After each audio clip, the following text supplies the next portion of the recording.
everybody. Welcome to another episode of All the WrestleManias, the podcast. I'm your co-host, Tim Hackman. And I'm your co-host, Rich Sigwald. Thanks for joining us. We are always excited to talk to you and talk with you and talk wrestling. We got a good one for you today. We're going to talk WrestleMania 29 from way back in 2013, a full decade ago. So we hope you enjoy this one. We certainly enjoyed watching it for you. Hope you caught our recent solo episode with Rich talking about classical music in pro wrestling. I was off in the Caribbean having a little vacay, so thanks for filling in, Rich. Thanks for putting together some interesting stuff for the folks. Yeah, sure. I hope everybody enjoyed it. Those of you that have paid attention enough, yeah. Maybe I can put something together for a third one. I don't know. Yeah, I was going to say it's a second in a series. Kind of gets right to your two favorite topics, pretty much, which is music and wrestling. So if we could find a way to work in, like, I don't know, rotisserie chicken or something, you'd have it nailed. That's like... gluten-free recipes, classical music, and pro wrestling. There we go. Let's do it. Yeah, maybe that'll be the spin-off podcast. What do you think? Yeah, maybe some like reference interview librarian talk too. Oh yeah, that'd be good. Mix that in there too. Yeah, that'd be good. So I feel a little out of practice because like I said, I was off for a whole week and I missed recording with you and talking wrestling. So hopefully it'll be like riding a bike or whatever that saying is. So and smash right into a brick wall. Let's hope. Let's get the sound fall into traffic. That's fine. I'm ready. So I just thought before we jumped into this WrestleMania that we want to talk about, there's a lot of wrestling news lately. I don't even know where to start. Did you catch The Rock on SmackDown a week or so ago? No. The highlights anyway? I know he showed up. Yeah. So I assume he called somebody a Rudy Poo candy ass or something like that. I don't know if they would still say something like that on WWE television. He definitely he came out and did his usual shtick. I had a really good time. Actually, we watched that one down in Aruba. We watched that on TV down there, so it was kind of cool. Yeah, the crowd was going nuts for him. So yeah, I'd imagine so. Those people that go to live WWE shows these days are just like starved for anything to happen when they're there. So that's kind of like the president and like Mick Jagger all showed up at the same time and rolled out. So yeah, I thought it was fun. I know some people sort of cracked on it a little bit, saying it was a little bit corny and he's kind of going back to the well too many times. But I mean, after. I thought it was especially appropriate that we're watching this one, which is kind of his last really big starring role in a WrestleMania, and then him popping up on my TV. So that was cool. Yeah, everything comes around. Nobody can stay away from wrestling. It's just right? How it is. You can't stay away. It calls you back. We'll see Stone Cold on there again before too long. The other big thing happening is lots and lots of releases from the WWE just this past week. It was a bit of a bloodbath over there. So there's 20 on this list that you sent me from CBS Sports. So the big names are Matt Riddle, Dolph Ziggler, Shelton Benjamin, Elias, Mustafa Ali, Riddick Moss, a.k.a. Madcap Moss, good old Flop Dollar, Rick Boogs, who we both love. Yeah. Mason Rick Boogs, that guy's incredible. We'll talk about some of these guys in a sec. Mason Mansour, who were in the model thing with LA Knight there for a bit. Dana Brooke, Dabba-Kato, and Shanky, who are two of their big like Indian stars, and then a bunch of folks from NXT that I hadn't heard of before. But any thoughts on that list? Any of that really surprised you? Probably Elias was a big surprise to see go. Plus Rick Boogs, because he's just coming back from that horrible, grotesque injury. Yeah. Shelton Benjamin, I love Shelton. That's a heartbreaker. They just brought. I felt like it feels like they just brought Dolph back and gave him a good run, and then they're like, bye. Yeah. I look at this list and all I can think of is that so the UFC merger went through with Endeavor and stuff. That came through, and immediately the new company, TKO or something like that, pulled up the WWE.com merchandise shop. It was like, this is the line. Anybody below that, they got to go. Yeah. Anybody that's not turning in the money. I was just talking with someone on Facebook about this, that like WWE in the last 20 years has turned into a marketing company more than a professional wrestling or even just sports entertainment. It's marketing. It's all about who has the face and who can talk and who gets them the Snickers deal and who will do the M&M's ads and who will do Cricket Wireless and who can sell you a Honda and like that's all it is. It's all marketing. It's all advertising. The entire show, that's why they don't even charge for the pay-per-views anymore. It's a premium live event that's thrown up on Peacock and you're watching a commercial for 2 of the 3 hours. Yeah, it's branding and cross promotion. That's their main things. And I think looking down this list, I don't see any of these guys moving any kind of merch. Yeah, Riddle of the ones Riddle maybe sells some T-shirts. Just looking at the average like Raw and SmackDown crowds, but the rest nobody's buying Dolph Ziggler T-shirts in the year of our Lord 2023. Right. Shelton Benjamin is incredible. Like I can't understand how that guy is in such amazing shape. He's been doing it forever at this point. I know. It's crazy. It's crazy.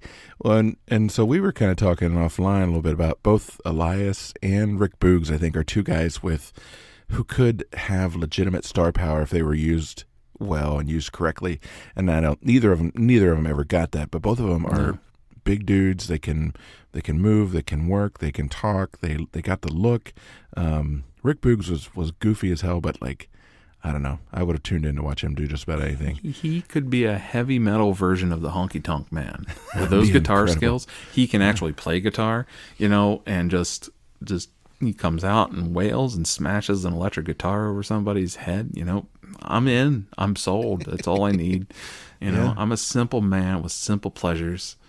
And him and Elias, great tag team. Elias on the acoustic, him on the electric. It's beautiful, and then you can throw in Top Dollar rapping over them and throwing his massive body over top of the rope barely. You have a super group. Yeah, I kind of like when Madcap Moss got away from Baron Corbin and stopped being quite so dumb. Like he's actually really like decent too. He's clearly well trained. Again, he's got a look. He's got like a physique. He's got. Talking is but like he's somebody else. So any bets on which of these guys show up in AEW first? I mean, I'm assuming Top Dollar is going to be the first one that shows up over there, and then Shelton Benjamin would be incredible, as well as Rick Boogs. I don't know if Dolph will just hang it up at this point. He's getting up there. Yeah, but I could see Dolph I could see Dolph Ziggler showing up in NWA, maybe like something over there, something a little bit more old school, Yeah. I could see him doing something like that. I think he would be a good fit over there. He would make a great run against EC3, who is the NWA champion right now. So Dolph he was born in 1980, so he's, what is that, 43, same age as me. Yeah. Well, his brother is already over in AEW, Ryan. Although did he just get? I'm not I think sure. he just got cut. I don't know. It doesn't matter. But yeah, I would. Honestly, I would like to see him help with actual training of some of those guys. Mm-hmm. He'd be amazing at that. Shelton Benjamin would be amazing at that. That kind of like experience that they could really, really use over there and get people to stop trying to fucking kill themselves in the ring every week. Except for then they would just watch Shelton Benjamin's Money in the Bank matches and have heart attacks. Like that's what happens. Yeah, that guy's incredible. Anyway, well, these things happen. It's a business. We're sorry to see those guys kind of get the shaft. Hopefully, some of them land on their feet. I hope all of them. I hope all of them land on their feet and turn up in something. Yeah. Or they would be cool if they showed up in that OVW thing that's happening on Netflix. I mainlined that damn thing. Did you watch the whole thing? I watched the whole thing. Oh, wow. They can call it a documentary all they want, but that is a setup for a reality show. There's no doubt in my mind that they're going to try and get a second season out of it, or Netflix is running it as a pilot for possibly carrying it as their own wrestling promotion. We couldn't get much TV down in the Caribbean, the signal was very unreliable, but they did have the hotel TV had the Netflix thing. So we put that on and watched, I don't know, 2 or 3 episodes of it. We had to kind of like break it into chunks because it's a little bit depressing, honestly. It's Some of it, yeah. It's a lot of like a lot of the business. I think it's a lot of folks who are a little bit naive or maybe in denial about what their actual top potential is.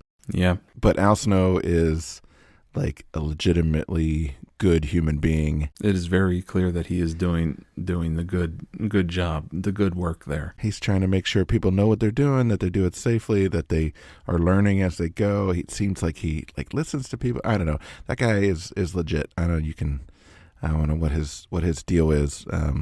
But I came away from the first few episodes anyway with an even deeper respect for him than I already had. Yeah, so if you haven't sat down and watched that, it's a good watch, even if you're not necessarily 100% the wrestling fan. It's fascinating character studies of, if anything, that's happening, of everybody that has these eyes on the prize and goals set high. Also, if you're a fan of Jesse from Big Brother, he shows up in there, Mr. Spectacular. That's him. That's him. He was on Big Brother. Nice. And is one of the most obnoxious people to ever appear on Big Brother. So obnoxious that they've brought him back and used him for punishments in other seasons to contestants on Big Brother. Oh wow. So, yeah, if you're a Big Brother fan too, you can check out, see what he's up to, because he did briefly have a WWE contract, like some of these folks did, and then so also it's a good glimpse into how the territories used to work, because it still kind of runs like one, and that's a fascinating look into it. The thing that I don't want to get caught up on this and go off on a tangent, but the thing that was really interesting to me is like Al Snow is convinced that if they just do quality TV week in and week out, the audience will follow. And that's the part where he's the one that felt a little bit naive in that regard. And I get where he's coming from, right? He was there in like the glory days of Raw and the Attitude and all that stuff. And like, that was how the business worked. The weekly TV drove everything else. But so he's absolutely convinced, and so they put all this money into the production, and and then like I think I told you they sold, what did they sell, like 50 pay-per-views, 70 pay-per-views? To the first one that they did there. Yeah, there's a scene early on where they're like, okay, we have to sell 500 pay-per-views to break even, and then the final total is like 70. You're like, oh, Jesus, that hurts. The thing that gets revealed, I don't know if they got to it while in the first couple that you've watched, but they eventually reveal that in a very brief segment on the show that the wrestling program is airing weekly on a local Christian network. Yeah, I saw that. Well, what do you think? What do you think that is going to do? You're already running in the freaking boondocks in the middle of nowhere, and you think people are tuning into that Christian network? Like, the Netflix show is where it's at. That's why I'm saying, like, this is something that Netflix is trying to do. Netflix is either going to pick this up and run with it as their wrestling promotion, or they're going to turn this into a reality show, which is going to be really weird to watch a reality show about a scripted sport. Right. Like, it's a fascinating, it's got me hooked. I'm fascinated about it. And like, I want to see what's going to happen to cash flow. That guy's legit. Yeah, that's another guy that actually seems like a decent dude and seems like he knows what he's doing. And then there's the one guy that constantly, when they're interviewing him, he's leaning out the window of his Toyota Corolla, his like 2005 Toyota Corolla. I only know the specific year because I own the exact same car. Why? Yeah, what is with that? I don't know. I didn't understand why he was doing that. But I mean, it's a heck of a look for photography and stuff. It's fun lighting, interesting lighting and stuff. But like, the dude's kind of weird too. So he's out there. So yeah.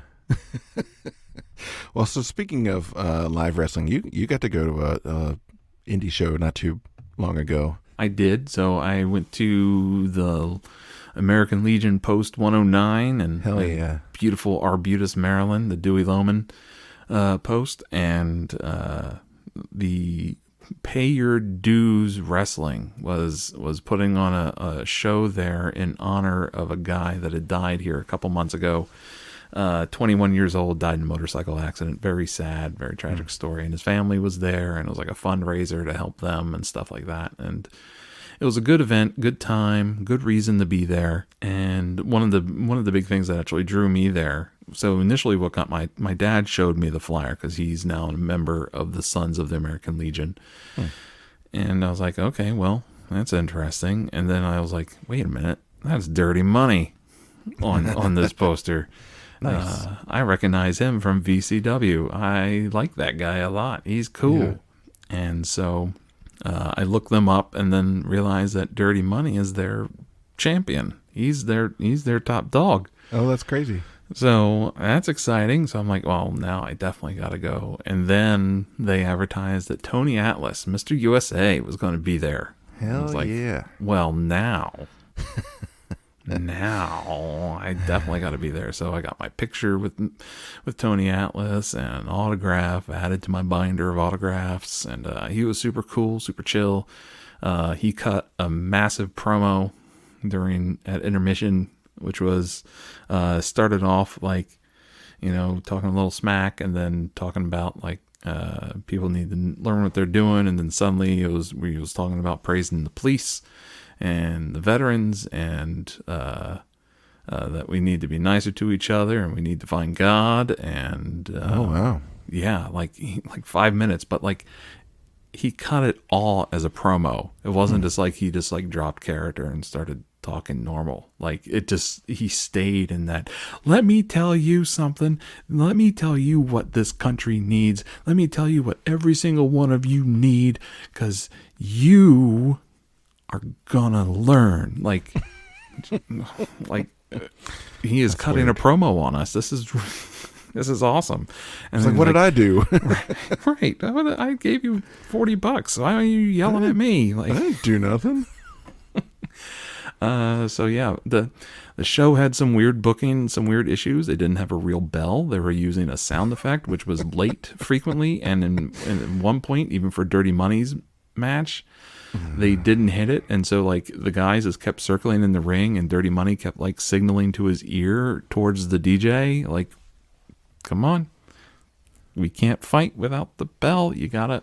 And then finally the bell rang and they went at it. So, and everybody laughed and stuff like that. But it's kind of embarrassing. Like, go to fucking Dick's Sports and buy yourself a boxing bell, and you're putting on a wrestling show. This is not their first wrestling show either. So, yeah. What are you doing? You could go get a little like ring bell for service bell, or get a freaking bicycle bell, something. Just something so that we know the match is starting. But it had a lot of those obvious indie things to where like they wouldn't announce the guy, and then there'd be awkward silence, and then the music would start, and then he would come out, and then they would announce him like, who do you think you are? Nobody recognizes your music. Nobody like. You're not CM Punk that the moment they hear Living Color, like hit the Cult of Personality, or like the bell chime of The Undertaker. Like, you're not that. Just like have them announce your name, play whatever little music you want to have them play. Like just do it.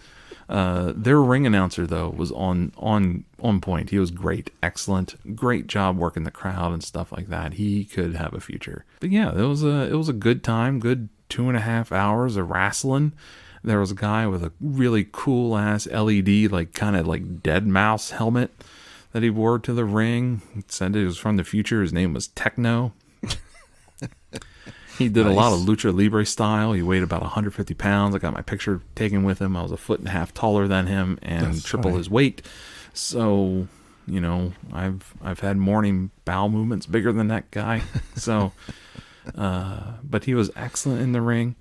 My biggest beef with the whole thing was that almost every single match the bad guy won.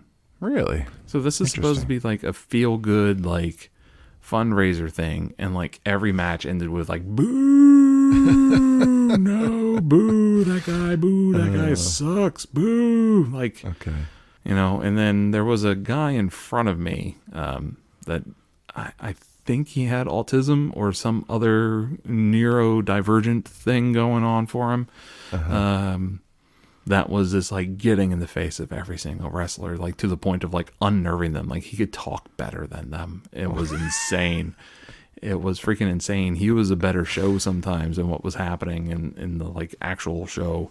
Hilarious. And then talking to him a couple times, like the dude was a walking encyclopedia. You called me a wrestling encyclopedia. No. This guy knew like the names of the referees in Japanese wrestling from the 80s. Like, good God. Right. It was insane. And like at one point he was screaming that like at one guy that like Antonio Inoki's better than you. Like, duh. Oh yeah. Like, I should fucking hope so. I know. And like there was one big guy that was like kind of like looked like a crossbreed of One Man Gang and Big Boss Man, and boy, he was not letting that guy go. Oh, that's too funny. So anyways, it was a good time, good show, and if they put on another show and have another draw of a guy like Tony Atlas, I'd probably be game, because it was also nice at the American Legion. It was a pretty good venue for them. So yeah, nice. Yeah. I mean, you can't beat indie wrestling crowds. You know, we've talked about that guy at all the VCW shows who shows up with a little tiny megaphone. Yeah, and just heckles Logan Easton LaRoe. He just, the entire time Logan's out. He doesn't do this to anybody else. When Logan's out there, he's like, you suck, Logan. Hey, Logan, you suck. Like on the megaphone. Like just for as long as the match lasts. It's incredible. Yeah, and it's real. He's really subtle with it too. Like he's not like screaming it. He's just like, Logan, you suck. You suck, Logan. You suck, Logan. Logan, you suck. Just like, and like he's just sitting there with like his legs crossed, all chill, and just like, Logan, you suck. He's there with his wife. They're just having a good time. Yeah. Well, that's cool. I'm glad you got a chance to go to that. I'm glad you got a chance to see Dirty Money. We talked to him the last time he went to the VCW show here at the Masonic Temple. Oh, no, it was at Hampton High School, actually. I talked to him, and I'm going to see if we can get him on the show here, because he's really cool. I talked to him. He remembered me, and he remembered you. So good. Yeah. He's like, that guy fucking harasses me every time I see him at the... That's actually what I said to him. Like... You've probably been stalked by my friend Tim. And he's like, well, I know Tim. Yeah. So. Well, hey, whatever. Yeah. We're connected on the socials as well. So yeah. It's not like I'm showing up at his house yet. No, not yet. Anyway. So, all right. So should we, I feel like we should probably talk about WrestleMania before it gets too much later and we all fall asleep. Yeah, we should talk about WrestleMania 29, because I mean, I felt that we should do this like almost immediately after the WrestleMania 28 show, just because they are like sister WrestleManias. Like, yeah, it could almost be like you could take this WrestleMania and make it WrestleMania 40, and just WrestleMania 28 would be Saturday night, and WrestleMania 29 would be Sunday night. You just need to find another main event. It's WrestleMania 29, April 7th, 2013, from MetLife Stadium in East Rutherford, New Jersey. So that's out in the Meadowlands. So it's sort of billed as a New York/New Jersey show, but it's definitely in New Jersey. The attendance was, so this is kind of interesting. So the actual attendance, from what I can tell, is about 74,300, with a paid attendance of around 68,000. But when they announce it in the middle of the show, it's 80,676, which is not at all accurate or true. Fascinating. Yeah, right. They've always inflated their numbers, you know, and there's a lot of dispute about WrestleMania 3 and how many they fit in the Silver Dome and blah blah blah. But this is one of the first where the Wikipedia page kind of goes on at length about the difference between them. And the pay-per-view buys on this were 1,048,000. So it was a really big one. Says it's the third highest attended event in the history of WWE after WrestleMania 32 and WrestleMania 3. But that's based on the 80,676 number. So I'm not sure actually how they shake out if you go with the actual numbers. And it's the highest grossing live event in WWE history with a gross of $72 million. So it made a shit ton of money. Yeah, I'm sure with it being in New York, just New York in general charges more money. And then they're probably taking money off of the parking. They're taking money off of the merch sales, obviously. Yeah. They might be getting a little bit of the concession kickback. They might have even gotten like money from New Jersey to still hold the damn thing there, because this is, as we're told ad nauseum, that this is 8 months after Yeah, After Hurricane Sandy. Superstorm Sandy, it was Yeah. post-tropical. It was no longer a hurricane, so they have to call it Superstorm Sandy. I was not aware. I mean, SO's had a lot of pay-per-view buys, so this was, there was a big draw for The Rock and Cena, so that definitely contributed to the event, the gross as well, I would imagine. So, commentary on this one is Michael Cole, Jerry Lawler, and JBL Bradshaw. So it's it's a pretty modern feeling WrestleMania, I'd say. Very similar to the last couple we've watched. Do you have anything background-wise, history, context that you want to talk about for this one?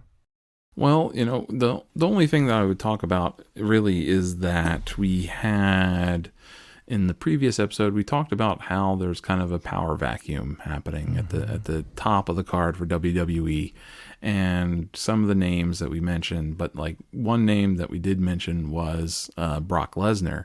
And so the night after WrestleMania 28, Brock Lesnar shows up out of nowhere on Monday Night Raw and beats the crap out of John Cena. So him and Cena have a little thinger going.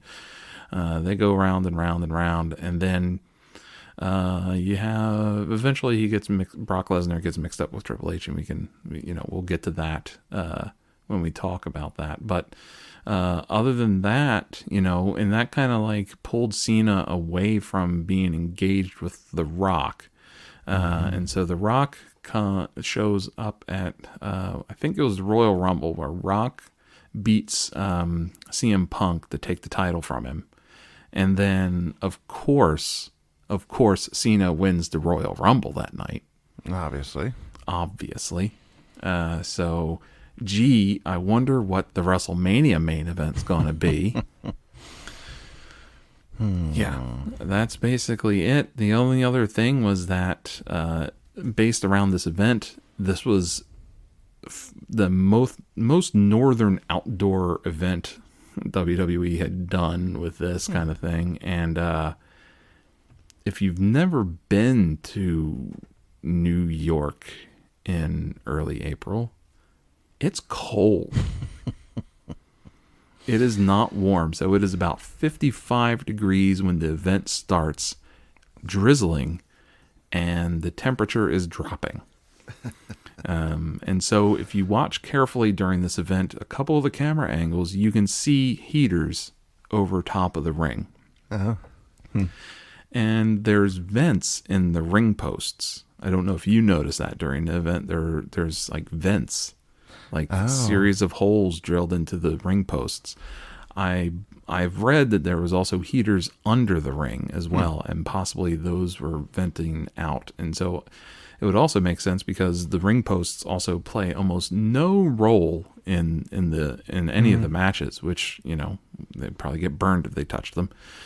And they didn't have like any kind of cameras or anything like that on top of them, which at this point they had started doing. So interesting. I suspect that the ring posts were also being used to ventilate heat and blow heat into the ring as well, just because, those dudes, they need to sweat when doing this, because otherwise they'll die. Or, their body will go into like weird hypothermia. Because they're not going to wrestle in sweatpants and sweatshirts. That no one wants to watch that. You got to see The Rock all oiled up and in his underwear. That's why we're there. During the Undertaker match, I took note of a sign in the crowd that says, "I am cold." Yeah, everybody is. Everybody's fucking cold. So that guy was prepared. He knew he was going to be cold.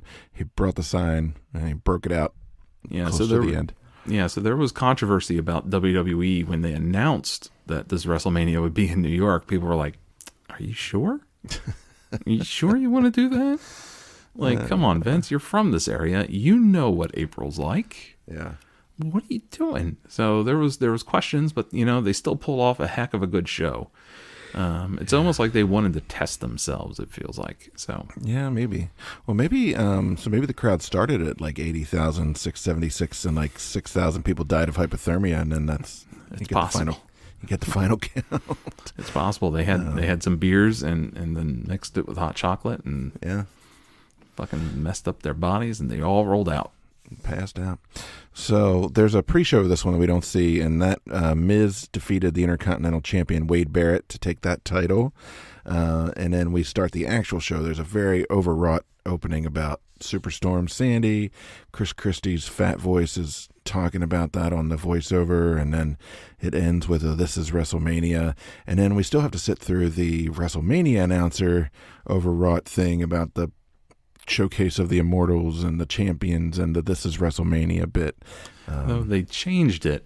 They changed the announcer. It had been I can't remember his name now. It wasn't Ernie Hudson, but the guy that always looks and sounds like Ernie Hudson. But I think this one was, yeah, I know. This one was done, I think, by Ian McShane. The sound, I think that was Ian McShane's voice doing it, which definitely was like, well, I like Ian McShane. Yeah. So I kind of was like, I'm okay with this. I could have gone without the Superstorm Sandy bullcrap that was happening there, just because it's like, yeah, okay, everybody, people lost their vacation homes, and people that had normal houses, they got flooded basements. I understand. I own a house. I can't imagine that, having to deal with that. But that was 8 months ago, and it's not 9/11. Yeah. Stop trying to make it like 9/11. We don't need New York tough and New Jersey strong shit, I would believe it that it was really bad if you also got Bruce Springsteen to be here to do this. Like then okay, the boss is there. This was bad. Christie, it's New Jersey strong. They couldn't even close the bridge and screw over New York. They couldn't even get John Bon Jovi, No. he's like your second tier disaster. Bruce is like, this isn't quite enough. And you could get Bon Jovi. No, nothing. We get Chris Christie. Yeah, actually when it opened, I'm like, they're going to do a 9/11 thing right now? I'm like, cause this is 12 years. And then I realized what was going on, and I was still kind of confused. So anyway. Yeah. But so we do kind of get to jump right into the action, which is nice. Yes. There's a 6-man tag. So on one side we've got the Shield, which is Dean Ambrose, aka John Moxley these days, Roman Reigns and Seth Rollins versus the Big Show, Randy Orton and Sheamus. And welcome to WrestleMania, Roman Reigns and Seth Rollins and Dean Ambrose. Oh, first ones, right? Yeah, I believe so. It bothers me that the Shield was allowed to wear body armor. I still don't understand it. Roman Reigns still wears body armor sometimes. Yeah. It doesn't seem fair. No, doesn't seem fair at all. So it's interesting. 2 out of these 6 are in AEW now, and 4 out of the 6 are still, well, maybe Randy Orton, but for the most part, still in WWE. 10 years later, so that's really interesting. And having incredible runs. Mm-hmm. I mean, I like this match, but there still wasn't much to note on it. Michael Cole does not shut up, which is nothing new. I don't like Seth Rollins having that blonde hair thing. That was like kind of douchey looking. I don't like it. And I kind of liked the heat that was happening between Sheamus, Randy Orton, against Big Show. Like Big Show kind of forced his way into the match, and then he ends up costing him the match. And that was some good storytelling happening in this match. And Seth Rollins, Roman Reigns, and Dean Ambrose looked ready for the show too. So it was a good opener. Yeah, I thought so too. I did like when the Big Show rips off Dean Ambrose's vest and just chops the shit out of him. That made me feel good. And then of course the guys turn on each other after the match. Big Show and lays out both Randy and Sheamus. So decent start. We get a video cap of the Rock Cena feud after that seems to last 4 days. I think the last Fast and the Furious movie was actually shorter than that video recap. I actually it's after the first match, and I already wrote more filler bullshit. Because we had all that stuff with it took forever to get to this match, and they didn't even do a lot of the WrestleMania traditional stuff. There was no America the Beautiful to kick this show off. It was a very weird start to the show, and we had one match, and now we're getting the summary for the main event. I did enjoy that they blamed The Rock for John Cena's divorce. Beautiful. That was pretty good. Yeah. I had to actually look up the whole story about the John Cena's divorce because I had zero memory of that at all. So the other thing that I think is new to this one is the pre-show like buy-in with the panel and stuff. I think this is the first time that they've done that. So like to an extent, there's a lot of the just sort of the pre-show shenanigans are out of the way already. This is WWE now out of the shadows of like the WCW merger and stuff like that. So their biggest comparison at this point is going to be like with the NFL and more quote unquote legitimate sports. So what do they got to do? They got to make their product look like that. And so they're back to trying to make it look legit, having a pre-show, talking who they think's going to win, who they think's going to lose, what's the strategy, blah, blah, blah, blah, blah. Like, yeah, come on, man. You know, and this is where WWE starts rebuilding kayfabe. Like WWE at this point now has completely reinvigorated kayfabe, and they've built it in such a way that it's impenetrable by the internet and social media because it's all part of it. And if anything happens that's public in a wrestler's life, that's happened to their character. Yeah.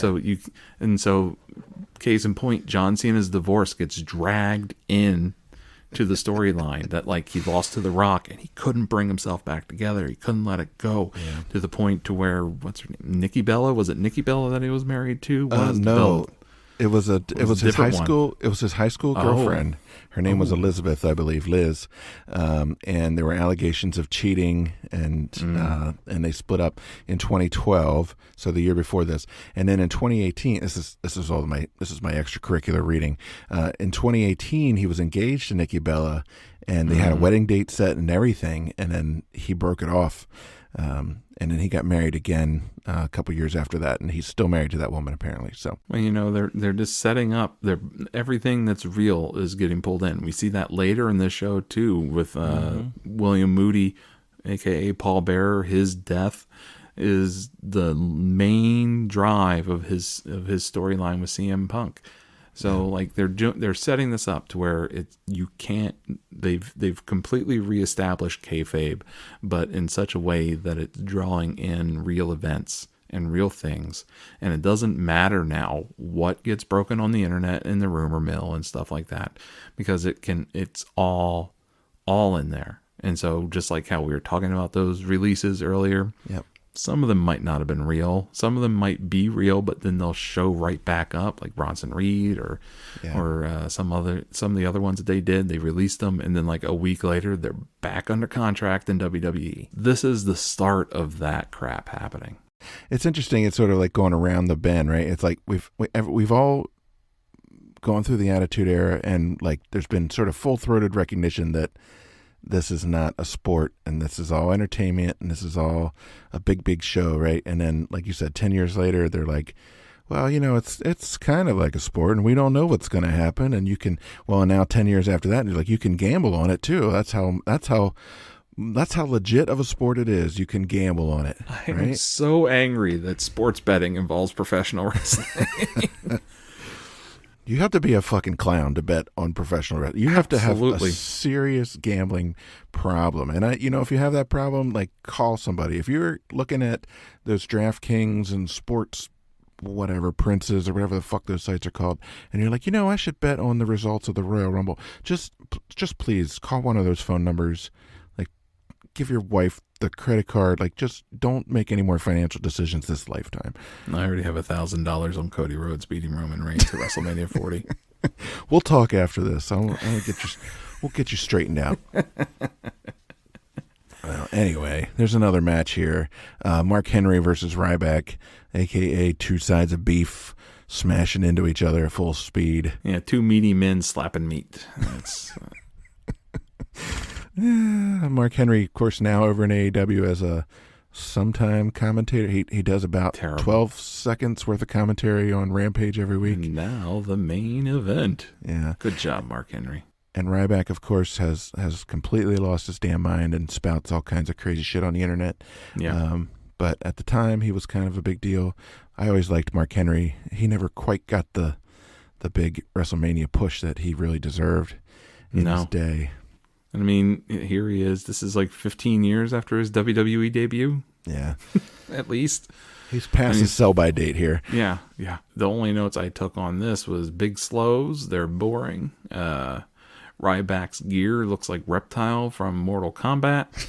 And Michael Cole used the line, meat hook clothesline. Yeah. Which, I like that. That's actually, it's in the Wikipedia recap of the match too, so that must have been what was actually called. A meat hook clothesline. Doesn't make any sense. Okay. There's some good moves here. There's a really impressive running power slam from Mark Henry. Yeah. Ryback picks Henry up on his shoulders like twice, just like it's like it's a sack of potatoes, and he just walks around the ring with him a couple times too. His shtick is just lame, like to the extreme, like the feed me more thing. It's cringy even then, even before he lost his damn mind. See more. Feed me all night long. It's gotta be blood. Anyways, it's lame. Did I tell you? Did I tell you the last time we went to the shore? We went to karaoke. Somebody sang the "Suddenly Seymour" song from. Nice. It was incredible. He did so great. I almost cried. It was such a good song. Anyway, it's different. Ryback loses that match because he picks up Mark Henry to do the finisher thingy that he does again. But Henry held the ropes, and Ryback collapses under Mark Henry's weight and gets pinned. That is the finish, and it kind of is a fitting finish for these two guys. So I kind of liked it. Yeah, the announcers are playing with the Mattel Power Slammers toys, and like a little bit of cross promotion. Speaking of cross promotion, yeah. And Bradshaw is just like taking his and like smacking them like he's a monkey. Like, yeah, it reminded me of the scene in Zoolander where they're trying to get the computer open. He's just like. It's a very 2001 Space Odyssey opening, like discovered tools, and then they feed right into a video that WWE has partnered with the Special Olympics. Right. Oh, too soon. And then then this is the moment that I was like, oh my God, Christie is a complete tool. Do you know why I thought that? Why would I'm trying to think what happened. I didn't write anything down. Was it during the Special Olympics thing? So they bring him out with the National Guard and stuff like that out onto the stage, right? Yeah. Christie is wearing a bright yellow University of Delaware sweatshirt. Oh, a fucking idiot. You're the governor of New Jersey, representing New Jersey at the biggest wrestling event in the year in New Jersey that is recovering from Superstorm Sandy, and you don't wear a Rutgers sweatshirt. If you're going to wear a college sweatshirt, you're not going to wear Rutgers. You're going to wear the University of Delaware. Oh, God, what a moron. He must have gone there. I guess. I'll look it up while we're talking. Oh my God. I don't want to know that much about Chris Christie, honestly. I couldn't believe it. Like I was like, oh, God, come on, man! Don't you have someone that dresses you, or like an assistant or something that goes, sir, maybe you should wear this Rutgers sweatshirt, or maybe you should just not wear a college sweatshirt. Just wear a nice fucking sweater. Wildwood t-shirt, something. Yeah, Seaside Heights. A Bruce Springsteen. Springsteen concert Bruce Springsteen t-shirt, shirt. like. Yeah. Or just I survived Superstorm Sandy and all I got was this stupid t-shirt shirt. Like I don't know what That'd to do. be pretty good, actually. I would like that. Yeah. So what an ass clown. Oh, wow. Yeah. Anyways, we can move on from that. I don't know why I didn't catch that. I should have caught that. So the next one up is a tag team match for the WWE Tag Team Championship. So it's Team Hell No on one side, and that's Daniel Bryan and Kane versus Big E and Dolph Ziggler. Speaking of Mr. Ziggler, with AJ Lee. So first of all, Big E doesn't have any facial hair here, and he looks like a giant baby, a giant smooth baby. He does. A giant, terrifying, muscle-bound baby. Ridiculously strong baby. Like baby with baby strength. And this is his first WrestleMania. This is his first match in WWE, apparently. Are you serious? Holy shit. Yeah, so this is his actual like in-ring debut. Like he had been like Dolph Ziggler's like handler, like muscle guy on the outside, and he's gotten involved in things. But this is the first time to where like he is legitimately in the match and squaring up. So interesting. Well, there's another one of those in the next match, so that's an fascinating coincidence. Yeah. Michael Cole breaks out the useless stats here. He tells us that returning champions have a 53% chance of winning at WrestleMania. You can take that to your DraftKings. Which is basically 50-50. That's within the margin of error. Also, yeah, so, but, again, though, like pre-show, talking it up like that's, like, like the kind of thing that, whatever his name, Al Michaels or whatever, would give you on Sunday Night Football. Yep. Oh, the home team is favored by 4.5 points when it's a Sunday. Anyway. Yeah, and this is where they do a callback to WrestleMania 28 here, to where AJ is kissing Dolph Ziggler. Right. And right as he turns around, Daniel Bryan lands a sucker kick right to his face and almost gets the 3 count, but not quite. They can't let that happen in this match, so...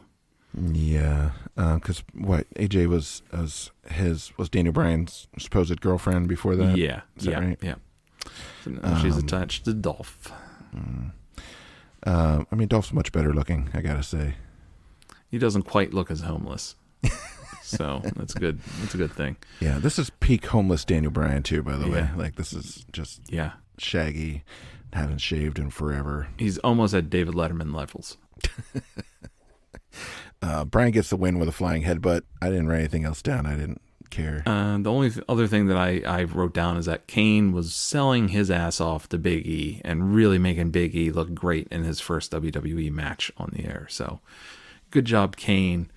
I don't like you, but as a person, but good luck.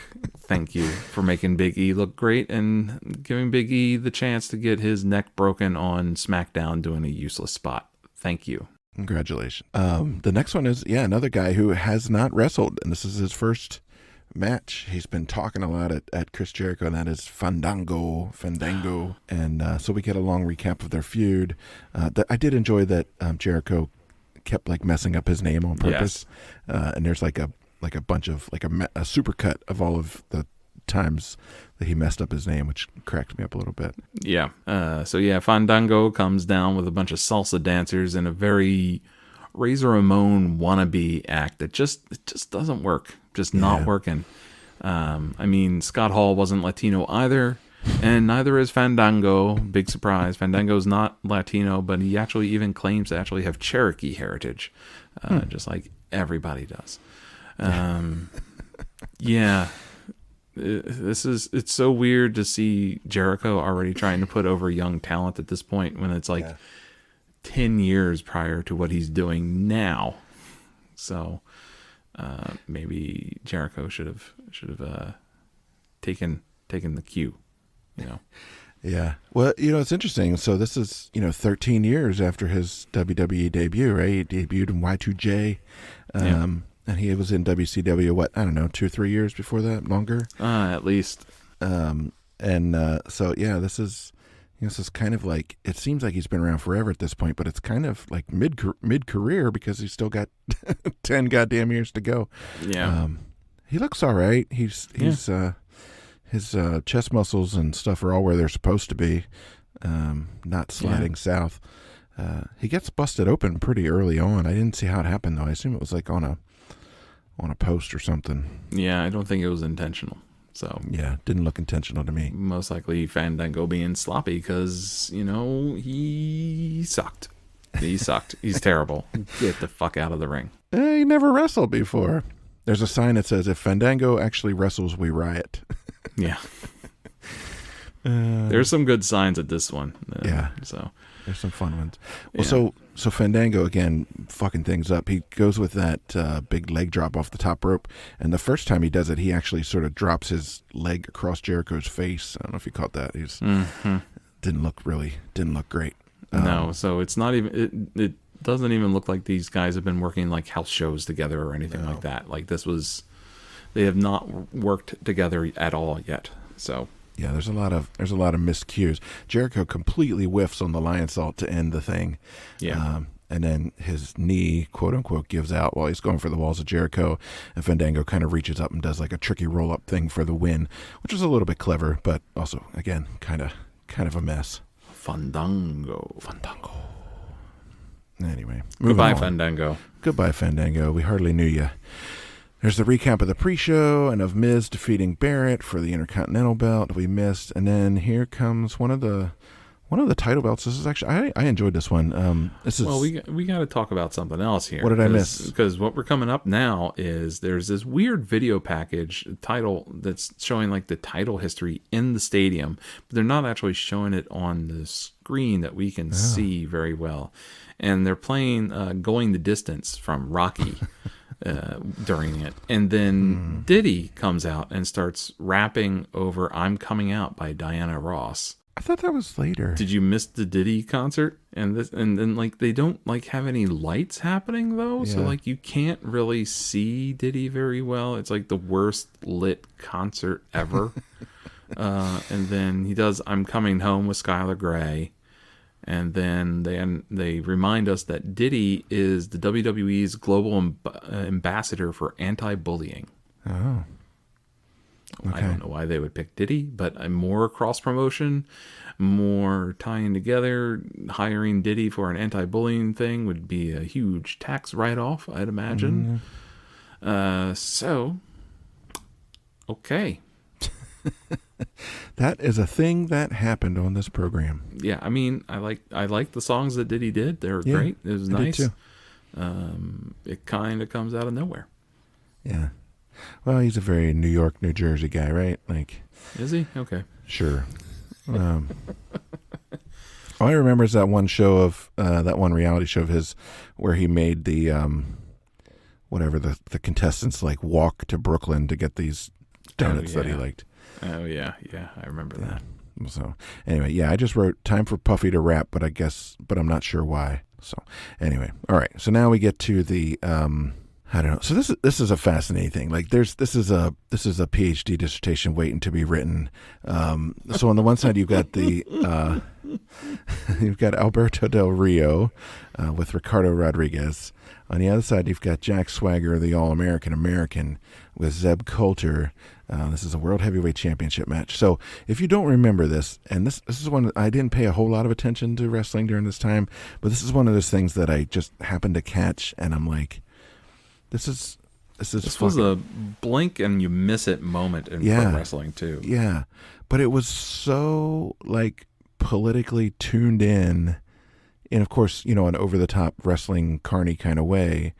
So Zeb Coulter, who is Dutch Mantel, his gimmick is he's like a Tea Party guy. So if you don't remember this, if you're a little too young, when Obama was president, all of a sudden there were a bunch of white right-wingers who were all of a sudden very concerned about government spending and taxes. They didn't have any problem with this when there were white Republicans in office, of course, but when there was a black president all of a sudden. And so they called themselves the Tea Party. They had the Gadsden flags with the no step on Sneck. They just did a bunch of dumb shit. And we're still sort of dealing with their the remnants of them, and they're kind of morphing into the Matt Gaetz and the Boberts and the whatever in Congress today. But another part of what their spiel was a very sort of xenophobic, kind of racist, anti-immigration line, and that's what a lot of what Zeb Coulter's all about. But he kind of takes it and like he talks about people speaking Yiddish. Yeah, so he gets anti-Semitic. He also mentions that there's people sneaking across the border speaking Italian. Italian, yeah. Whenever someone says Italian like that, they're racist. Yeah, I'm they're just telling definitely you right racist. now. Yeah. They believe that Italian people are a totally different race, just like they believe that about Irish people. Yeah. So like he's not even just like concerned about Mexicans and Latin American folks coming across the border, but he's concerned about Italian folks sneaking in from Mexico, apparently. Mm-hmm. No concern about the Canadians coming down. No. He's worried about anybody and coming into the country, basically. So anyway, so when you watch this now, it's like, did this guy basically not create, but like, did he pave the way for Donald Trump? Because basically the promo that he cuts here is not that far removed from the thing that Trump did when he kicked off his campaign in 2016, when he talked about just Dutch Mantel's a better public speaker. Yeah, when, if you don't remember, it's when he talked about the Mexicans coming in and they're bringing crime and they're rapists, and some of them we think are good people, but it's pretty much the same speech. And so anyway, it's we can't get too political, but it's interesting that I will point out that Donald Trump is at this show. Yeah, he is backstage, as is Dutch Mantel, Zeb Coulter. Yeah. So it's a very good chance that they had a little conversation, and Donald Trump went, I think you're on to something. Because what's also very fascinating is that this angle is getting huge heat. It is making them a heel. And I'm just like, I'm pretty certain the McMahons might agree with Zeb Coulter to a certain extent here, that like, and then like, this might not be a gimmick for Zeb Coulter either. And then you investigated Dutch Mantel's Twitter and confirmed that for me. Yeah. But he is not the most enlightened guy out there. And I don't recommend following him. But yeah. But like they got the whole thing down, like to the point of like weaponizing the Constitution. Jack Swagger's got "We the People" on his tights written across his back. Yeah. Dutch Mantel is wearing a zipper vest with a red tie. Like he's got the look. It's all there. Yeah. It's all there, people. It's all there. Black and white. I'm going to call up our buddy Mark Willett, who was on the show, and maybe we've been talking about whether we should write some sort of article kind of pulling together. He does the media studies stuff. We talk about kayfabe quite a bit. We can talk about the wrestling history. And obviously the anti-immigration thing goes back pretty much as long as there's been wrestling, and you go through different phases based on who's the in-group or the out-group, and the Iron Sheik played the outsider for, 40 years, even though he was the most patriotic American you probably ever want to meet. It's fascinating that like it's never considered cheap heat. Right. Like insulting the city you're in, that's cheap heat.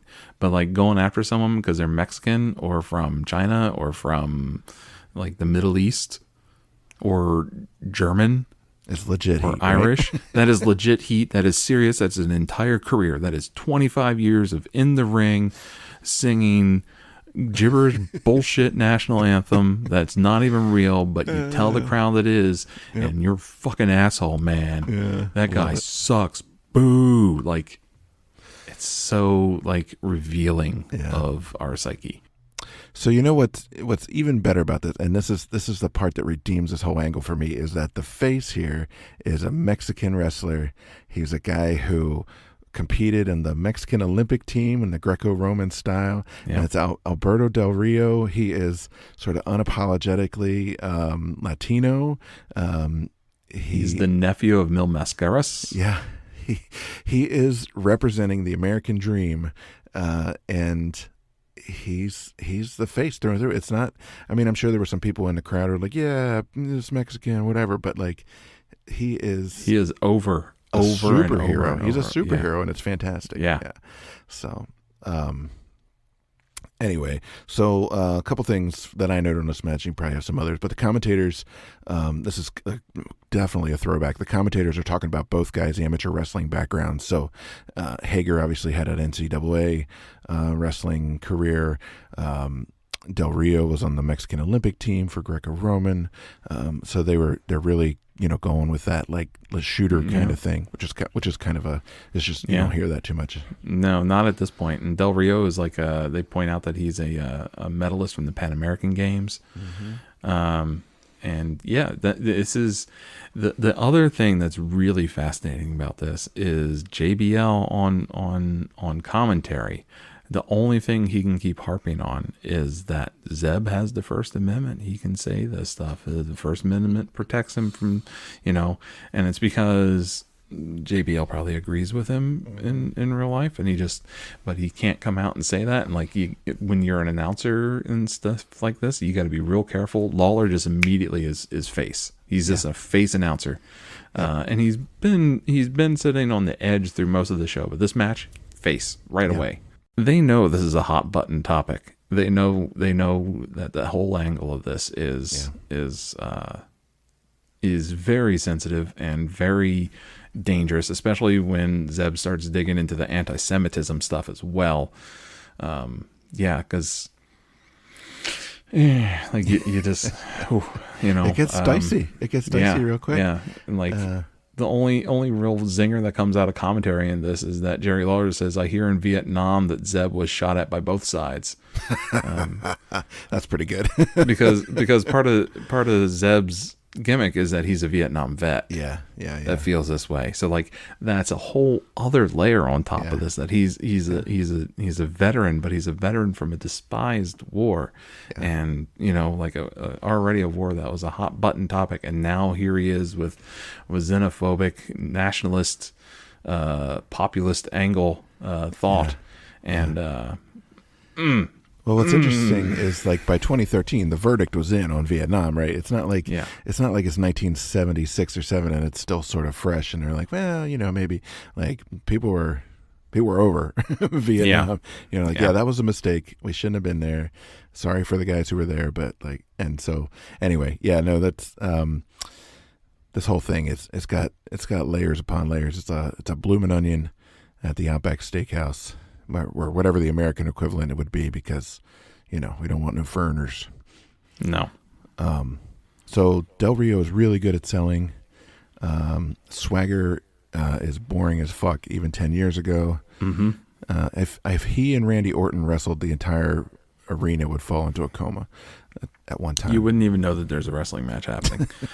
The only thing that I did note out of like the whole action was the finish. Basically, it was impressive reversals from the ankle lock to an arm bar back to an ankle lock and stuff like that, and then out of nowhere Del Rio traps Jack Swagger in the arm bar, and then he taps out. It's a great finish for otherwise a actionless match.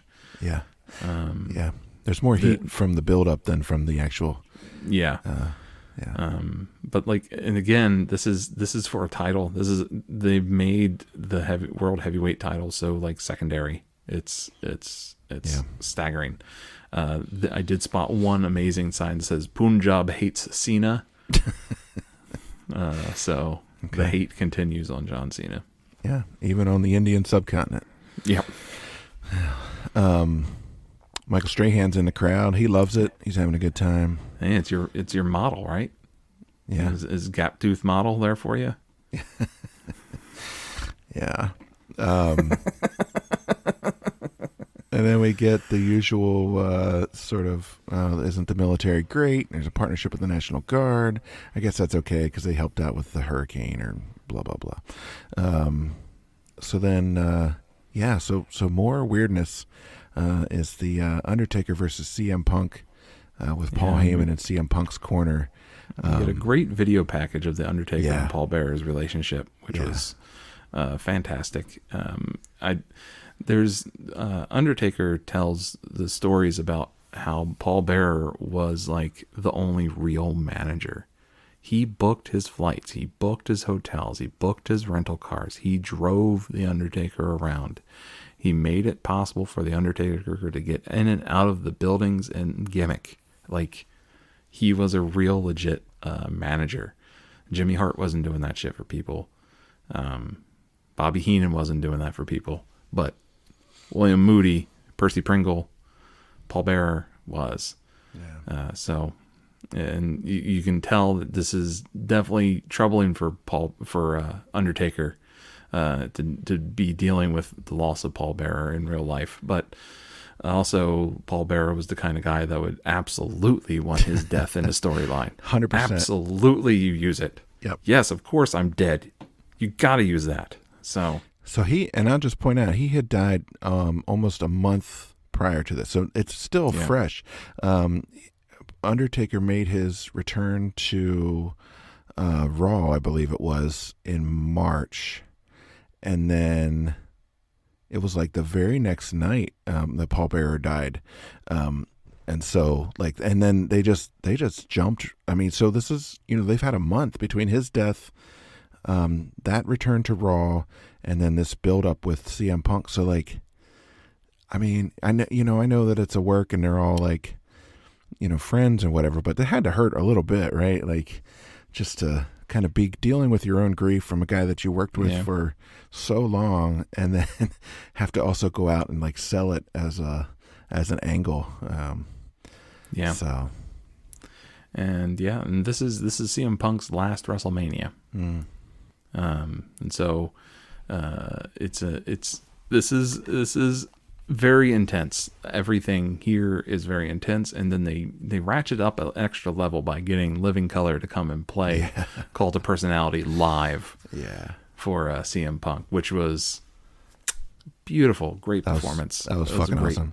Yeah. Those guys are amazing. I was supposed to actually go see Corey Glover at the Ram's Head a couple years back, and then something happened and he was sick, and somebody subbed in for him. But I was kind of bummed I didn't get to see him, because those dudes are super talented.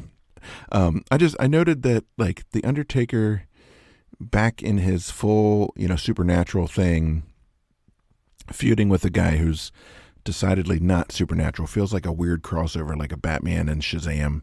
It's two different universes kind of crossing over, which is a little weird, but I feel like they made it work. They did, and I mean, part of that genius of what made it work was Paul Heyman. Paul Heyman is the glue that holds this whole thing together. Incredible. From his mimicking and mocking of Paul Bearer, to his talking and his ability to help the guys in the ring tell the story. They need to put his ass in the Hall of Fame this year. That's all I'm saying. He is so incredible, and he is incredible every time he shows up in something that this podcast has watched.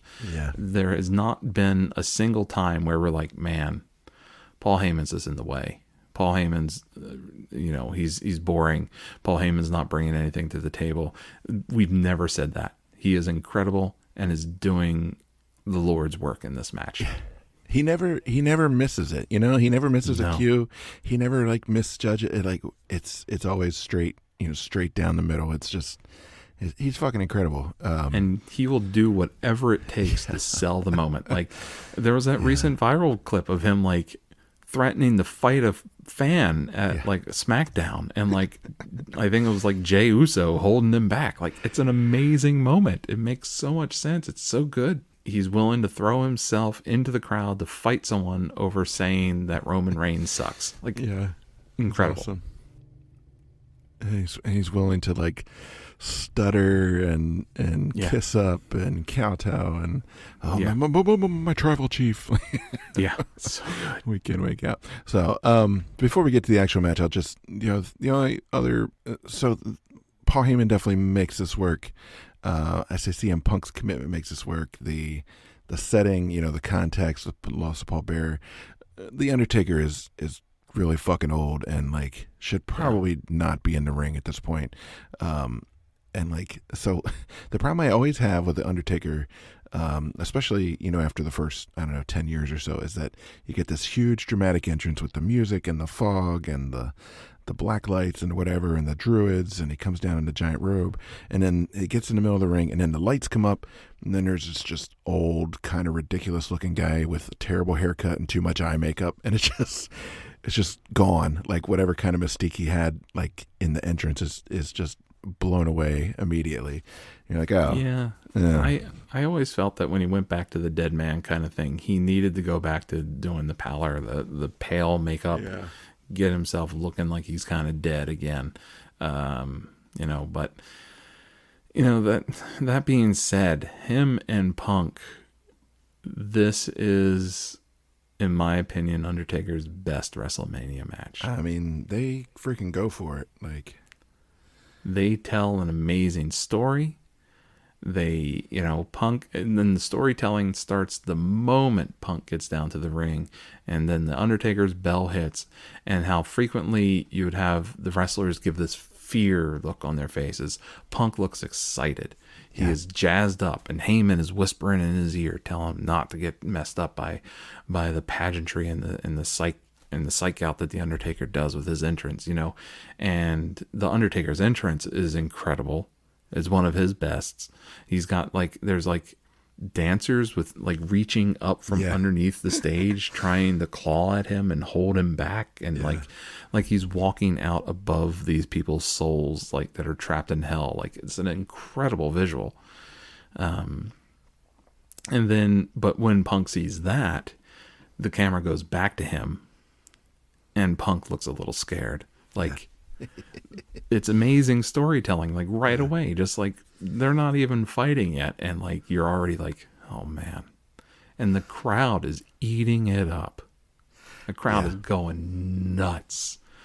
Nuts, absolutely nuts. They love CM Punk. They love The Undertaker. They genuinely don't know how this one's going to turn out.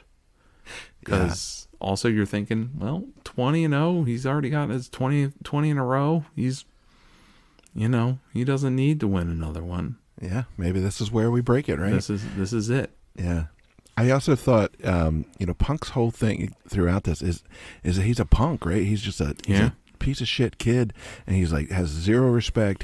When he does his finishes, he mocks the Undertaker. He does the sticking out the tongue and rolling his eyes and stuff, just to twist the knife just a little bit. In the video package, he does some stuff where he's takes the urn and is making it talk like Paul Bearer and stuff. You kind of want to see this kid get his comeuppance.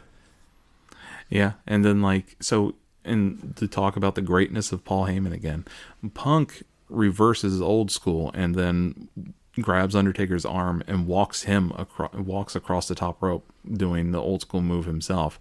And in the background of that camera shot, Paul Heyman is looking up and holding the urn, just like how Paul Bearer would if you went back and watched The Undertaker in 1992 walk Hulk Hogan on the ropes. He is nailing it. The mockery, it's all there, and so important to the storytelling of this match. And they just go crazy, and then they somehow survive the nastiness of the Spanish announce table. Yeah. So I think the Spanish announcers got up and they didn't pull the release on the table or something when they got up out of the way, because I'm pretty certain that's how those tables work, is that they have a release to gimmick them, and so when they get hit, they collapse. Yeah, that table did not break. It didn't even shudder. And it looked a little bit nasty. It looked real bad. Real bad for everybody involved. Yeah. The other thing that bothers me a lot in modern day wrestling is that they'll be laying out on the outside of the ring, and then the ref will say 9 in the count to 10. And then suddenly they just spring to life and get in the ring. Undertaker drags out his crawl back to the ring and times it perfectly, so it doesn't look like he just suddenly comes to life and gets back in the ring. He worked his way over to the ring, and at 9 3/4, he's finally rolling under the bottom rope. You were holy shit, the Undertaker's going to get counted out. He sells it. You believe it. It's not like even Cody is guilty of doing the laying there dead until 9, and then sprints. Springs up like a cat, and he's fine, he's good to go. Then why did you lay there forever? Yeah. Punk flips over on the Hell's Gate into a pin. That was amazing. Yeah. Punk is always impressive. He comes out of nowhere with his mat wrestling reversal skills. Yeah, he's got some really impressive technical stuff that I don't know that I really have appreciated before, and it's really on display here. The sort of the finishing sequence here is a series of go to sleep into tombstone, back into go to sleep into tombstone, and they kind of keep slipping out of it, or and the yeah, just the mechanics of getting in and out of those moves is really kind of impressive. Yeah. And you got to also think about how Undertaker, he's getting up there, as we were talking about. He's old at this point, but Punk makes him look great, and he makes Punk look great. Like there's something to be said there that like Taker doesn't show his age that much in this match. Yeah, I agree. And it's because Punk is able to help him and get through it and kind of take your eye away from it. Like he's the left hand waving at you while the magician slips the ace of spades out of his right sleeve, kind of thing. Like yeah, he's covering Taker. He's covering Taker perfectly. Yeah. Well, and I think he does it in a way that like somebody like Shawn Michaels would have done it by overselling, right? And doing a lot of flopping around and dramatics and stuff, and sort of, hey, look over here. Whereas Punk is like right in there with him, and that's that makes him look all the more threatening and all the smoother, again, despite sort of his age at this point. So Undertaker does get busted open at some point and is bleeding from his forehead. That one also looked unintentional from what I could tell. I think that happened when the table didn't break, possibly. Like Punk's elbow caught him in the face or something. Does the reversal and catches Punk with the tombstone and gets the pin for a record of 21-0. And that crowd went insane. Insane. Biggest pop of the whole night. Yeah. Right there. They really hung with him through that whole match. And actually, I feel like they're kind of worn out for the next match. Yeah. I mean, the next match kind of sucked, but like. Yeah, because we get a super long John Cena promo montage training video that's really giving off like Great White Hope / Great White Hype vibes. I'm just like, we had Zeb Coulter talking about white supremacy basically, and now we have John Cena being like, not just that he's got to recover from his divorce to beat The Rock, but he's the great white savior of everything. Like really, really, guys. Yeah. Then we get a hype video for Triple H versus Brock Lesnar, where we learn that Brock Lesnar broke Triple H's arm twice within 2 months. The same arm twice within 2. I don't think it ever really healed at that point. Maybe stop giving him your arm. Broken arms heal. Maybe you're a professional wrestler and you have a broken arm. Don't go to work. Yeah. Maybe take a couple weeks off. Listen to the doctors. Take some time off.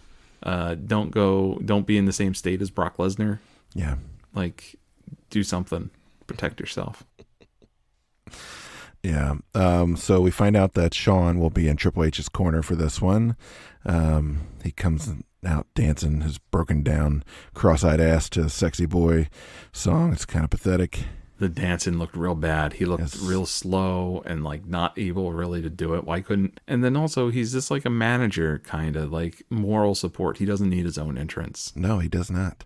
Well, and he's wearing like redneck jeans and like some kind of like fucked up looking cowboy boots. And then the tank top for some sort of, I don't know, sporting goods thing. I didn't know what the hell was happening.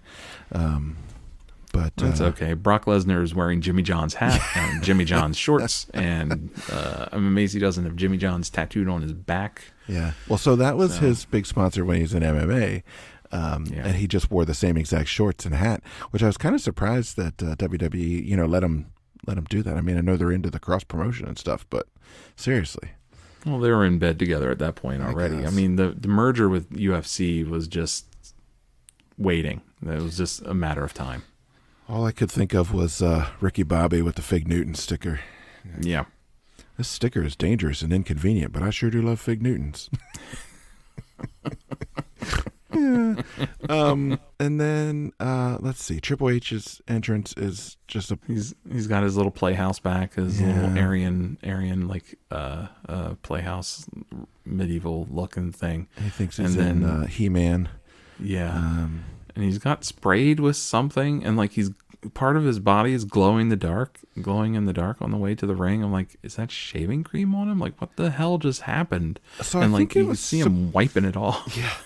So I think it was supposed to be like fake snow or fake ice from his little ice castle or whatever, but it kind of looks like he had jizz all over his stomach. And like, Yeah, it looked real bad. Yeah. Real bad. My wife caught a bit of this and she's like, what the hell is going on? Yeah. Why is Triple H glowing in the dark? Yeah. It's maybe it was a throwback to the White Castle of Fear. Maybe. Oh. Yeah. Where am I going? What am I doing? It was a deep cut. It's a deep cut. Yeah, it is. White Castle. Fucking Harley Race and Vader are waiting for you in a mountain. Yeah. No thanks. I'll just stay down here at the bottom. Speaking of deep cuts, the announcers name drop Brad Reingants during this. They mentioned that apparently both Triple H and Brock Lesnar were trained by Brad Reingants, and so was Shawn Michaels. So they're harking back to the AWA here, which I thought was fascinating that they would bring that up. Yeah, we've seen him in a couple of those AWA shows. Yeah. Yeah, I don't know. This match lasts forever. It's kind of pointless. Yeah.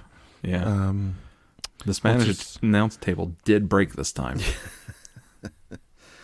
Well, the previous guy softened it up for him, so.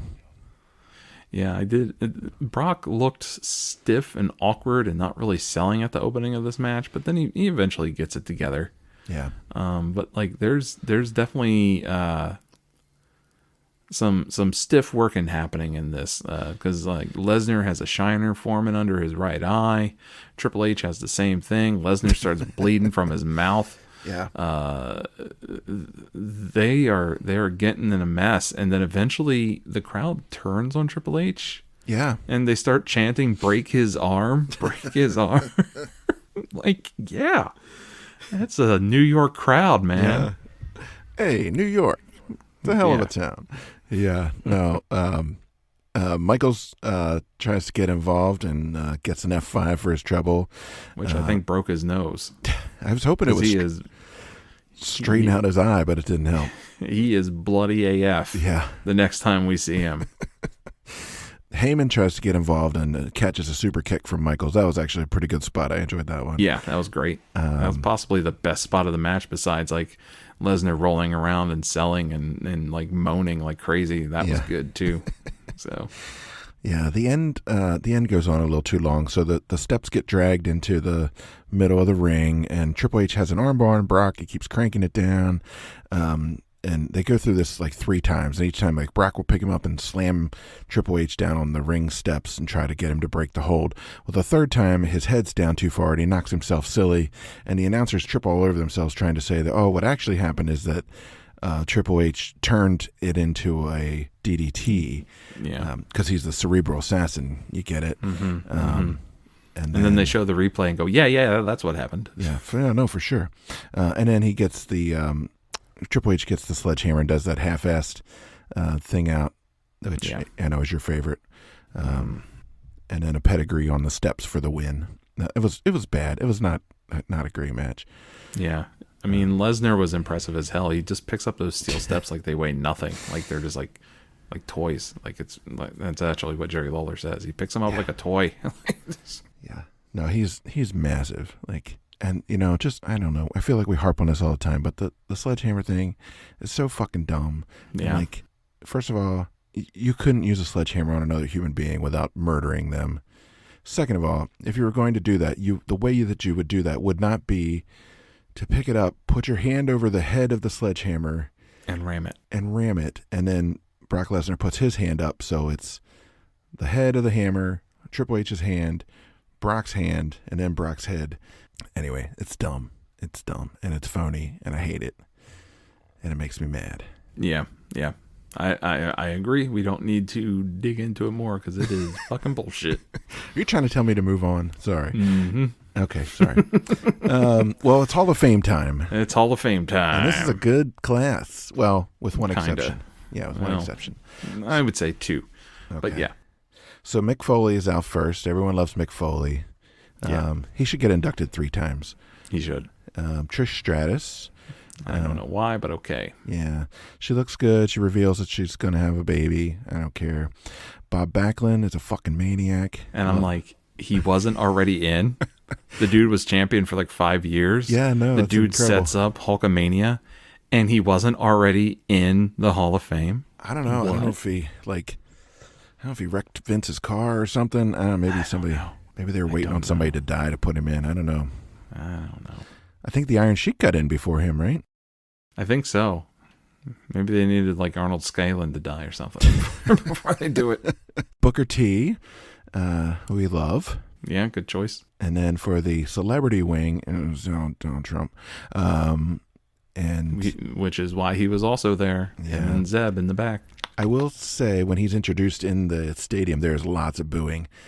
Because New York City and northern New Jersey already knew what a piece of shit human being he was, with just how bad of a landlord he was. Yeah, no, they've always. We don't hated even the need guy. to talk about his politics. They were annoyed by how bad of a landlord he was, and they were always annoyed because of his motorcade constantly causing traffic jams through Times Square.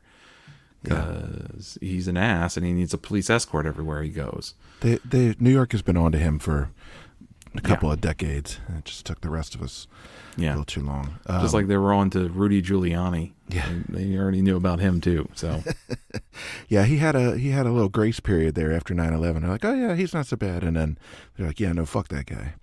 Yeah. And then anyway, the last one in the class is Bruno Sammartino. Again, a guy who should have been in 10 years ago.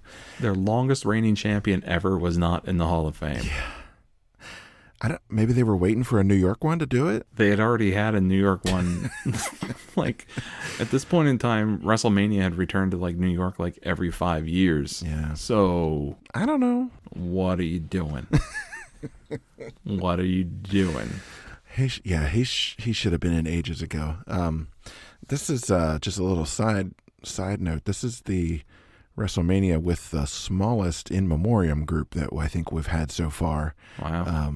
And Bruno Sammartino is the only one from the Hall of Fame class who's not with us anymore. Anyway, I enjoy the Hall of Fame. I do too. It's good to see those guys. I like Bob Backlund come out and doing his maniac stuff that he does. Yeah. Just because like it looked great when he was really young, but now as an old man, holy mackerel, it looks insane.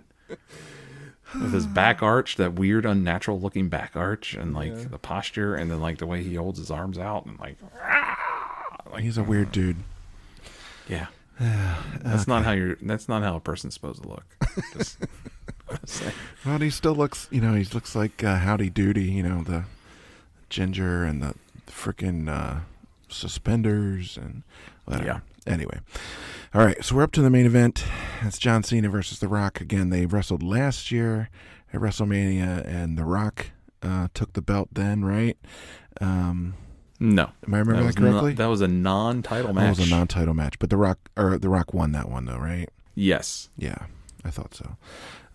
So major boos for John Cena. Like, holy shit. That was like get out of the stadium heat happening on Cena. Like, boy. And the announcers are trying to cover it up. Like, oh, he feeds on it. He likes it. No. There's no way anybody likes being greeted like that in a stadium of arguably 80,000 people. Yeah. No, they're not pleased. There's a really cool sign. It's like an entire sheet of poster board filled with writing, and it's you know which one I mean. And it says "We hate the quote We hate Cena guys. Last year we saw one of them spill beer on a baby." Yeah. Yeah. And right next to it is a sign that says "Twice in a lifetime." Ouch. If you guys don't remember, WrestleMania 28's tagline was "Once in a lifetime," and the entire John Cena versus The Rock match was hyped as "Once in a lifetime opportunity, once in a lifetime match. It'll never happen again." Flash forward 1 year. We're doing it again. We're rewinding. We're doing it again. Now, The Rock has a big pop when he comes out, but it's not as much as you would have expected. And I think it's just because the crowd hates Cena more than they love The Rock. Well, I mean, The Rock had been away for quite a while, and then he's been back for like this last year or whatever. But like he's not he wins the title and then he kind of disappears. Yeah, he disappears with the title. So yeah, so he's there, but not really, right? So he's not at the shows week in, week out. He's not. People know that his wrestling career is mostly wrapping up at this point. Yeah. He comes out. He looks like he was doing jumping jacks backstage. He's all like sweaty and breathing hard and stuff. Well, I mean, they're trying to get their heart rate up because I think it's down to about 45 degrees out at this point. So, like, they've lost 10 degrees since the opening bell. So he's about to go out there in his underwear. Yeah, it's not a whole lot of options. You got to get that heart rate going to keep you warm, get the circulation going so that frostbite doesn't set in. Of all the main events we've ever watched, this is probably the least amount of notes I took. Same. In any, because this match is so boring. We don't even really need to talk much about it. It is punches, punches, punches. Oh, rock bottom. No. Punches, punches, punches. Oh, attitude adjustment. No. Yeah. Yeah, it's not great. It's very long. It's very repetitive. Yeah. It has the same finish as Undertaker CM Punk, basically, which is like one of them keeps trying to put the other on their shoulders for the finish, and then he slips off, and then he gets rock bottomed, and then repeat ad nauseum. Also, The Rock's punches look like shit. I don't. Did you notice that? Yep. Like, have they always looked like shit, and I just didn't notice it before?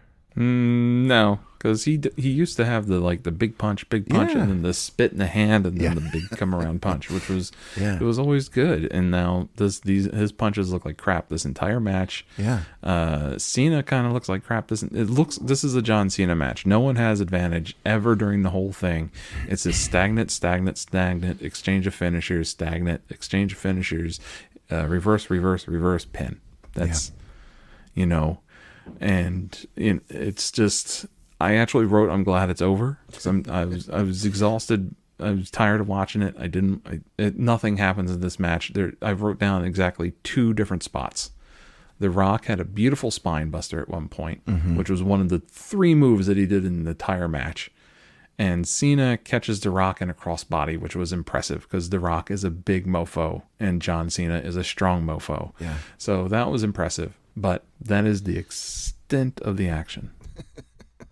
Yeah, and I actually had put my computer away and then came back to finish watching the match, and I didn't bother to get my computer back out and take any more notes. So, and after the match, there's a handshake and there's a long conversation where obviously Cena's paying respect to The Rock, and Rock hands him the belt, and then Cena actually rolls out of the ring with the belt and lets The Rock hang out and get his applause, because he's going away now for good, quote unquote, once in a lifetime, blah blah blah.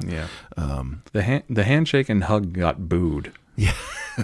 I loved that. Loved it. Fucking New York, man. That's what do you mean you're friends now? Yeah. It's fucking bullshit. You guys have hated each other for 2 years and now you're besties? Yeah. Bleh. Punch each other in the face. Punch him in the wiener. Punch him in the wiener. As they said on Dynamite this past week. God.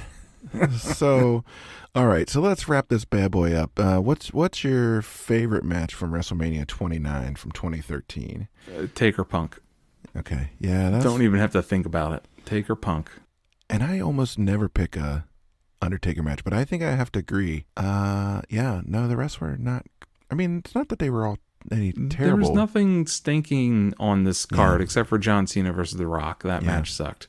Nothing was terrible on this card. It just Undertaker Punk sticks out because it was the best storytelling on the show. Yeah, I would agree with you there. The worst match. Fandango versus Chris Jericho. Oh, it was bad. Because at least Mark Henry versus Ryback, you knew what you were getting. Yeah. And you got it. Meaty men. Yeah. And Fandango versus Jericho was a botch fest. Like, it felt like an episode of Dynamite, honestly. Like, yeah.